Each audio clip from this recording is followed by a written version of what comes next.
We will proceed with our question, and my first question will go to the CEO, Kenya Medical Training College, Dr. Kelly Oluoch. Daktari, there are so many primary healthcare services cadres. I would want you to highlight to us how we can proactively mainstream the existing primary healthcare cadres. This is in order to reduce duplication and also to promote inclusivity. As you introduce yourself and then highlight to us this in 2 minutes. Thank you. Thank you, Dr. Hezron. My name is Dr. Kelly Oluoch, the CEO, Kenya Medical Training College. I want to recognize that in this forum today, we have our students. Maybe they wave to us, our staff, and also our board directors. So on the first question of how to streamline, Daktari, Kmtc develops its own curricula. And the approach we use for development of curricula is called the Delphi approach. And to come up with a curriculum, Daktari, what we have to do is involve stakeholders. So we involve stakeholders that include the ministry, that is at policy level. We involve the county governments. We involve the employers to ensure that we have curricula that are aligned to the health needs of the community. So we therefore ensure that whatever we produce in terms of training is aligned to this curricula that is speaking to the needs at county level and at national level. Secondly, we involve our partners to review the curricula that we have developed periodically, every 3 to 5 years, to put in new developments in various fields. Third, we work to provide opportunities for reskilling. So here we develop short courses that are community-oriented, that address the needs and the emerging needs of the community. Like now we have courses that address cancer challenges in the community and how to do diagnosis for the same. We train different cadres that are multidisciplinary. And most of our cadres now, Daktari, are oriented and focused at community level. That is community-facing cadres. These include community health assistants, public health, nutritionists, enrolled community nurses, among other cadres that we produce at that level. So at Kenya Medical Training College, we produce over 85% of health workers in Kenya. And so we really focus on the quality of those health workers. Just to give you a few statistics, Daktari, between 2013 and 2021, we have produced 93,959 health workers. This year alone, we are going to graduate 22,691 health workers. And most of these are supposed to address challenges at community level. The key flagship project we have in terms of course to address community challenges is community health assistance. This year alone, Daktari, we are going to graduate 2,156 community health assistants.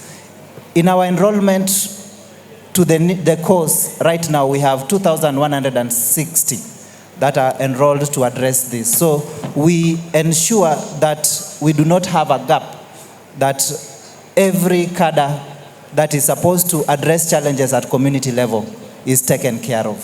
Thank you. Thank you, Daktari, for that response. And I would want to ask Professor, this is your area, the area of training and the area of mentorship. I would want you to chime in and help us understand how then do we mainstream the existing primary healthcare services to be able to reduce duplication and to promote inclusivity. Just in 1 minute, Prof. Thank you.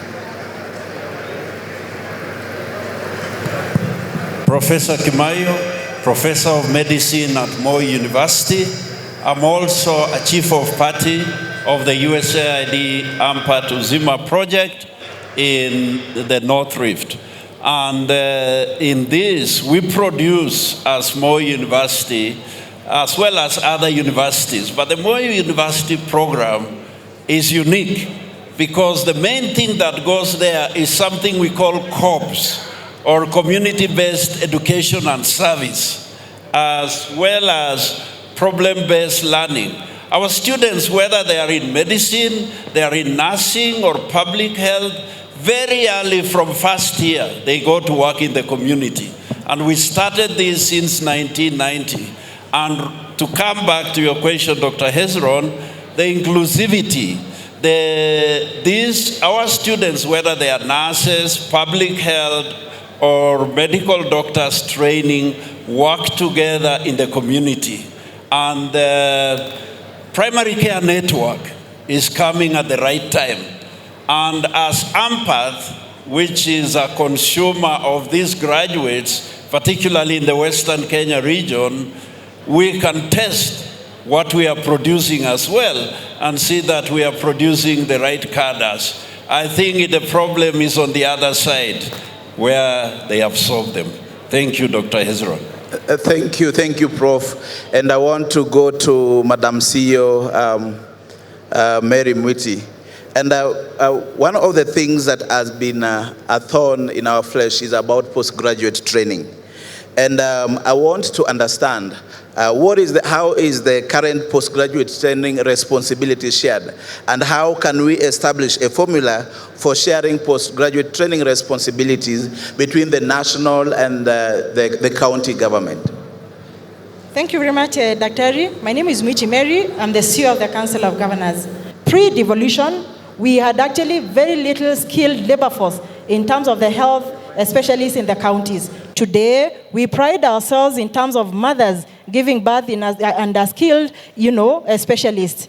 Looking down, we have actually highly skilled specialists that are increased over time, and we've built a pool of specialists over time. Looking at what was pre-devolution, a case like Wajir, we had one specialist serving the entire of Wajir that is equivalent to the entire mass of this country. Right now, we pride ourselves with 66 specialist doctors across the Kadea. Turkana, the same. It was 10. Right now, we are at 67 specialized trainers. Thank you, Madam CEO. And I want to bring in Dr. Miskela. And I would just want you to talk about the challenges facing the training, postgraduate training, and propose some of the solutions that we need to put in place to harmonize that area of postgraduate training as you introduce yourself. Thank you. I'm Dr. Dennis Miskela, the Deputy SG Kmtc, that's the Doctors Union. And first of all, I'd like to disagree with the CEO for COG that healthcare is not fully devolved. Healthcare is a shared function. That's why we have level 6 under the Ministry of Health. And the sooner we all realize that both national government and county have a conjoined role in making healthcare work, then we'll have the current challenges where any policy that comes from ministry, COG pushes away that healthcare is devolved. So that is the correction I have to make. Next to your question, on the issue around training, I think the biggest challenge we have around training of not just doctors, but all healthcare workers is that the training institutions in this country are under the Ministry of Education, except the Kmtc. So you have universities being run under different ministry, the Commission of University Education coming up with courses and approving courses that are not needed for this market. A case in example, we have universities now offering degrees in clinical medicine. Kmtc offers diploma in clinical medicine. When these two cadres graduate, they don't know whether to be called doctors or to be called clinicians. And sadly, as the parents, as these students go to school, they are made to believe that after school, they'll be able to get work. I even saw a university now offering a degree in ophthalmology. Ophthalmology is a subspecialist training in Kenya. where will you take them after the graduation? So sooner or later, you're building this pool of doctors, of clinicians, of healthcare workers who do not fit in our current system. And that's why we urge the Ministry of Health and Education on matters of training. They have to come together to agree on the curriculum that makes sense. Because many a times the universities introduce courses that will bring money to the universities. Secondly, on the issue of the cost. As you are all aware that as a doctor, when I go for school, I'm training to treat the patient. But when the university wakes up one day and triples the cost of specialist training, what are you saying? That in Kenya, only the few will afford it will do it. Yet we know every day that the disease pattern of this country right now, as we move into a middle income economy, we no longer have to grapple with infectious disease. Cancer right now kills 80 people per day, yet we only have 100 oncologists in this country. We sat back to reinvent the wheel.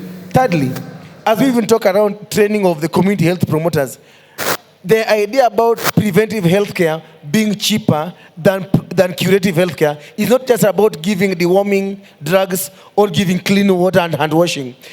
Preventive medicine means that 50-year-old man can do PSA and detect prostate cancer early enough. That lady who has a lump on her breast can get FNA, histology, and get whatever the problem is. That young lady having a discharge can get pap smear done and diagnosis made. That is what preventive does. And it only comes when we train the healthcare workers appropriately for their needs and for the market. Thank you. His Excellency the President prioritized human resource for health as one of the pillars of the UAC, and we are going to get it right this time. But I want to go to Kelly, who is one of the biggest producer of the middle cadres that meets our workforce demand within this country. Just help us in 1 minute, please, to understand how do we address the gap of needs versus production. Thank you, Hezron. Kmtc has over 96 years of experience in training human resources for health. To address the gap between demand and supply, we work very closely with the counties. We involve the governors, we involve the CECs in charge of health, we involve the Ministry of Health to determine the need, and then we train as per the demand. As Kmtc, we endeavor to produce the highest quality of human resources for health. We also want to request our governors and the ministry to consider employing the quality that we produce once they graduate. This year alone, we are going to graduate 22,691. We need to make sure that they are properly placed and that Kenyans are getting the quality of health care that they deserve. Thank you. Thank you, Dr. Kelly. And I want to come to Prof. You are in academia. I would want you to, in 1 minute, help us understand, are the counties as currently is ready for decentralized training, and how can we enhance the communication or the efficiency between the Ministry of Education, which is the biggest producer of the workforce we consume, and the Ministry of Health, which is the consumer of this workforce? Prof, thank you. Thank you very much. I think one thing I want to add is technology. The training of the collegiate system or training the postgraduate in the county. We have had what we call the Project Echo and use of technology where the students and the doctors in the counties are trained just where they are. And I think I see Senator Mandago here. We have discussed that a lot on how to train these people right where they are. And technology will help us. But we also have to be committed to UHC and the community health promoters. Thank you. Thank you, Prof. The next question will not come from me, but I want it to come from Senator Mandago, who has a question, and then we address it in a minute.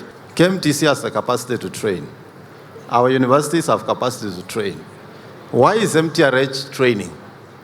Why is KNH as an hospital training? Why is KUTTRH as an hospital also training? Are we not creating unnecessary internal competition between institutions with different mandates? Why can't we allow the training institutions to run their mandates of training and allow the hospitals to run their mandate of clinical services and any other services within their mandate? Well, thank you very much, and thank you, Senator, for the question. I think training within health facility, especially a tertiary facility, is meant to be specific for the specialized services that they provide. Whereas the basic training facilities like offered by KMTC would be able to provide the masses critical numbers that we require across the country for primary level care services. It would be expected that the training occurring and being done by tertiary level facilities is specific to the tertiary services that they provide to be able to provide the tertiary level care that they would need, and especially that would not be available within the country, and yet they may have invested in technology that could be used. So they would be basically training for their internal or local use in the country for tertiary care services, so that each of the training institutions is conducting within a scope of certain service that they need to provide, and not necessarily training for, as an income generating activity. Maybe that's what I would say for now. Thank you. Thank you. As Dr. Edna is preparing, I'm seeing the professor in the panel itching to respond. So I would want to give Professor Kimayo just 1 minute to respond to the question that Senator Mandago has asked. Why is it that the training the medical facilities have the task or the desire to train, while there are institutions mandated to offer training? Please clarify and help us understand this. Thank you. Thank you very much. I think Senator Mandago really understands our MTRH College of Health Sciences, just next to Moi University College of Health Sciences. And I think the regulator has said there are certain super specializations that KNH and MTRH and KUTTRH are very endowed to provide right there and consume that use right there. Super specialization. I know, Senator, you're talking about our, let's say, diploma nurses from these institutions. I agree with you on that. But the super specialization, the morticians, and so on, we need them, and they are best trained at these tertiary institutions. Thank you. Well, it is, let's hear from Dr. Edna. I know your nurses are part of the workforce that are trained in both training institutions as well as these institutions mandated to offer medical care services. Please explain to Senator and to all of us here today why this is happening. Thank you. Thank you so much, and thank you, Senator.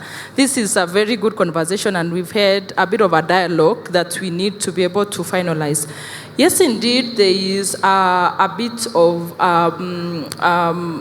duplications of role, and we need to go back and review the legal mandates which establish our institutions, the legal notices, the laws, and the act. We've reviewed and we've actually noted part of our medical facilities which offers services. Within their laws, there are provisions of the training. We need to go back there and unpack what sort of the training and ensure that they provide the clinical teaching and support to the institution. And with that framework, we'll also work between, because we all fall within Ministry of Health. We have a common vision, we have a common outcome for us to produce the health professionals who are competent, but what colleagues have actually pointed out, to what extent do we have the super specialization and even supporting our Kmtcs to do their role and leave our health facilities to be able to provide that clinical teaching, the clinical instruction and that. So it's a conversations and part of the declarations of health workforce planning, distribution, retention. Part of that, we should be able to ensure that within the next few months, we should be able to finalize and have a good transition plan to ensure that each each institutions work within its own mandate. Thank you. Thank you, Dr. Edna.